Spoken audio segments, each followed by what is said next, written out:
صحافیوں کے ساتھ اونچی آواز میں بات کی، کسی نے بدتمیزی کی، فلانا کی تو نہیں بخشوں گی. تم کون ہو؟ بخشنے والی ذات تو کوئی اور ہے. کل تک دھکے کھاتے پھرتے تھے، پتہ نہیں 6 مہینے سال بعد اور کیا ہونا ہے آپ لوگوں کے ساتھ. اور صحافیوں کے جرنلسٹ ان کے فیور میں جو ایک بڑا اہم ہمارا چینل ہے، اس کے ایک لیڈنگ اینکر نے دھجیاں اڑا کے رکھی. تم کون ہو؟ اونچی آواز میں بات فلانا. کون ہو تم؟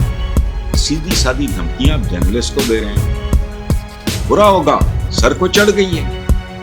جمعہ 8 دن ہوئے ہیں پنجاب کا میں کو وزیر بنے کو فلانا بنا دھمکانا. نون لیگ شروع سے ہی میڈیا کو مینج کرنے کا کام کرتی آئی ہے، لیکن اب ڈرانا دھمکانا اور کن کو صحافیوں کا آج ہو تو شاید یہ نب جائے، کل جب نہیں ہوگے تو ان میں سے جو بھی پھر حلال کا ہوگا انتقام لے گا پوری طرح. دھمکا رہے ہو آپ سامنے بیٹھ کے ساتھ. یہ ساری اس طرح کی لڑیاں ان کی جرنلسٹ واقف ہیں، ان کی اوقاتوں سے بھی، ان کی حیثیت سے بھی، ان کی مقبولیت سے. تو کوئی بھی یہ مت کرو.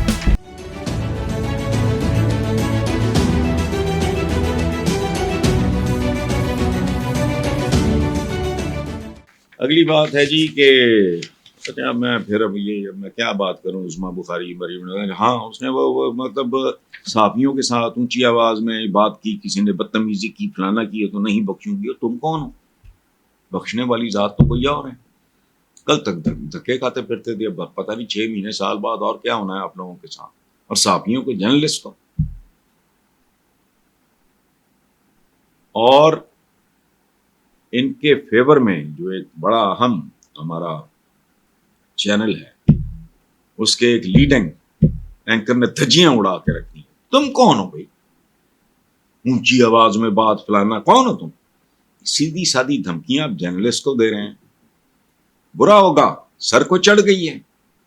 جمعہ 8 دن ہوئے ہیں پنجاب کا میں کو وزیر بنی کو فلانا بنا دھمکانا. نون لیگ شروع سے ہی میڈیا کو مینج کرنے کا کام کرتی آئی ہے. وہ بھی بے ڈھبا طریقہ تھا. لوگوں کو انہوں نے پلاٹوں پہ لگایا، فلانا کیا، یہ کیا، بہت کچھ کیا انہوں نے. لیکن اب ڈرانا دھمکانا اور کن کو صحافیوں کا آج ہو تو شاید یہ نب جائے، کل جب نہیں ہوگے تو ان میں سے جو بھی پھر حلال کا ہوگا انتقام لے گا پوری طرح. دھمکا رہے ہو آپ سامنے بیٹھ کے صحافیوں. تو عادت کیا ہے ہمارے جرنلسٹوں کی؟ نارملی ان کے کچھ لوگ ہوتے ہیں پلانٹڈ، جو ان کی مرضی کے سوال کرتے ہیں، جن کے جواب انہوں نے پہلے سے چونکہ پتا ہوتا ہے اس نے یہ پوچھنا ہے، ان کو فیڈ کیا جاتا ہے. یہ ساری اس طرح کی ڈنڈیاں ان کی جرنلسٹ واقف ہیں، ان کی اوقاتوں سے بھی، ان کی حیثیت سے بھی، ان کی مقبولیت سے بھی. تو بھی یہ مت کرو، دھمکیاں نہ دو. اور آخری بات یہ ہے کہ P T I senator doctor Zarqa نے بیان دیا ہے کہ میں ووٹ دینے سے استعفیٰ دینا بہتر سمجھتا ہوں. یہ جو آئینی شانی اٹھائے پھر رہے ہیں اس میں تو مشکل میں ہوں. میرا بیٹا میرے گھر پہ نہیں ہے، لیکن یہ کبھی ہو ہی نہیں سکتا کہ میں عمران خان اور پاکستان کے خلاف جاؤں.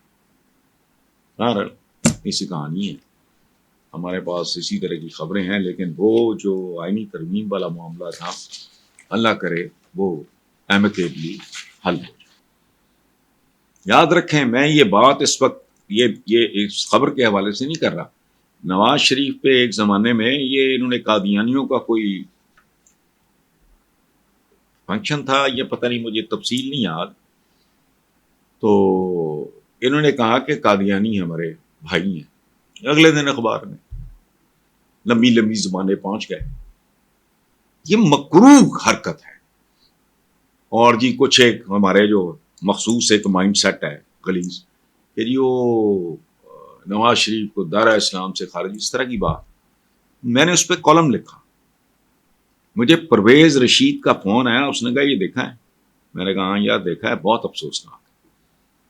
بس اتنی بات ہوئی. میں نے کالم لکھا کہ لوگ تو اس طرح خارش نہیں کرتے جس طرح کچھ بے شرم بے حیا لوگ دوسرے مسلمان بھائی کو دائرہ اسلام سے خارج. بڑے عیب ہوں گے، بڑی کمزوریاں ہوں گی، مجھ میں کم ہے نواز شریف، لیکن مسلمان گھرانے کا پریکٹسنگ مسلم یہ وہ کرنے. تو میں نے کہا حیا کرو، ایسے تو خارش نہیں ہوتی. جیسے یہ 2-3 لانتے ہیں اٹھا کے دہشت گرد، وہ خدا کا خوف کرو. یہ جو بچیاں بچے نوجوان بوڑھے خواتین یہ دہشت گرد ہیں. سبحان اللہ بھائی. میں نے تو آج تک ان کو دہشت گرد نہیں کہا، نون لیگ کے ان لوگوں کو جنہوں نے سپریم کورٹ پہ حملہ کیا تھا، کبھی ان کو دہشت گرد نہیں کہا.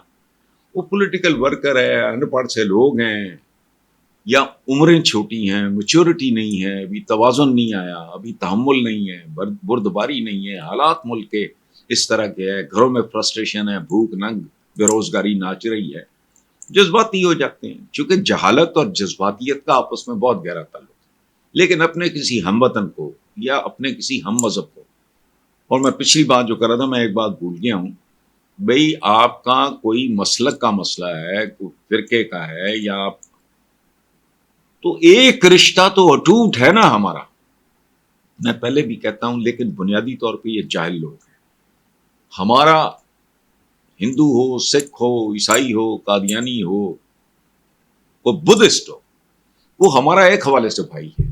کیا؟ وہ ہم وطن ہے.